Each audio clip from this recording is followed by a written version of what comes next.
Oi galera, Davi Alves quem aqui fala e eu venho por meio desse vídeo fazer o resumo do episódio 4 da quarta temporada de Stranger Things. Para entender o contexto desse episódio, eu super recomendo que você assista ao resumo do episódio anterior que já está disponível no canal. Um agente chega na casa da Joyce e fala com os meninos sobre a 11, motivo pelo qual é importante que ela fique longe deles. Ou seja, ela fique com os agentes que são do lado dela em vez de outros policiais que também a querem pegar. Depois que a Max fala do relógio, os meninos percebem que ela está em uma espécie de transe. Tudo isso enquanto a Rob e Nancy já estão lá. E eles até falam sobre a possibilidade de um fim, só que acabam se distraindo com a pessoa correndo na direção deles. O Steve até pega um abajur para tentar se defender e era só o Lucas que tinha pedalado 12 km para falar sobre os amigos dele, só que eles dizem que agora tem problemas mais importantes com a Max. Eles até vão na casa do Lucas, só que a Erika disse que ele não está lá, os amigos dele, no caso.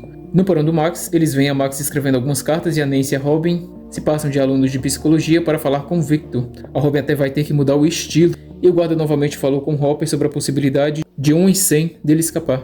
O Jonathan tem uma ideia e interrompe os meninos que estavam conversando sobre o futuro de Hawkins e eles decidem pedir uma pizza, lá onde o Argyle trabalha.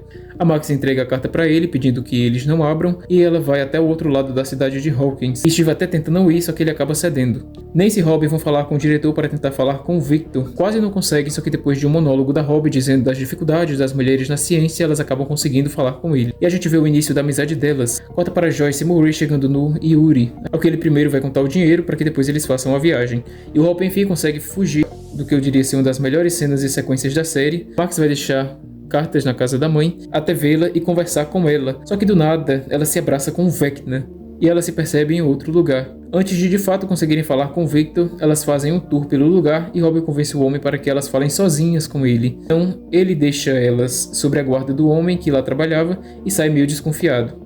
Mike fala com Will sobre eles enfrentarem o bicho juntos, e antes que o amigo do Jonathan chegue para levar eles são surpreendidos por soldados. Daí começam a atirar, que eles conseguem fugir com um homem baleado e o outro ficou lá. Esse que não teve um fim trágico. E guardem essa informação que vai ser importante. O Yuri foi ligar para checar, só que ele entregou o soldado e também o Hope, a Joyce e o Murray. E para isso ele colocou sonífero no café deles. E a Max, depois de passar na casa da mãe, ela lê a carta que fez para o irmão na lápide dele. O Lucas até tenta falar com ela sobre ela estar se afastando dele, dizendo que não precisava de uma carta, visto que ele estava lá.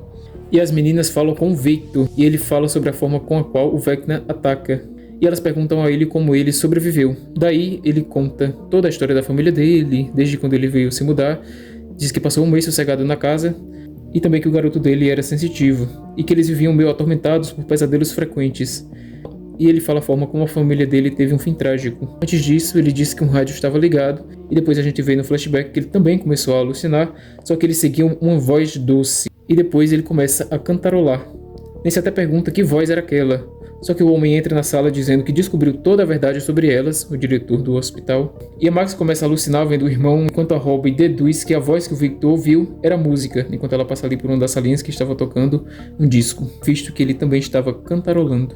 E que ele só conseguiu sair de onde ele estava porque a música alcançava lugares do cérebro que outras coisas não alcançavam. E elas fogem, e já no carro elas falam com Dustin, que está desesperado, e ele corre em direção aos outros perguntando a música preferida da Max. Enquanto isso, dentro da mente do Vecna, ela vê a casa dele toda despedaçada e também as outras vítimas que ele fez como se fosse uma exposição. E ela, quando está quase tendo um fim trágico, flutuando no ar, consegue, por causa da música da Kate Bush, fugir por uma espécie de portal. Ele até prende ela, coloca um cipó no pescoço e é uma das cenas mais desesperadoras da série, dela correndo também até chegar nesse portal. E o episódio acaba com ela caindo e o Lucas com ela nos braços.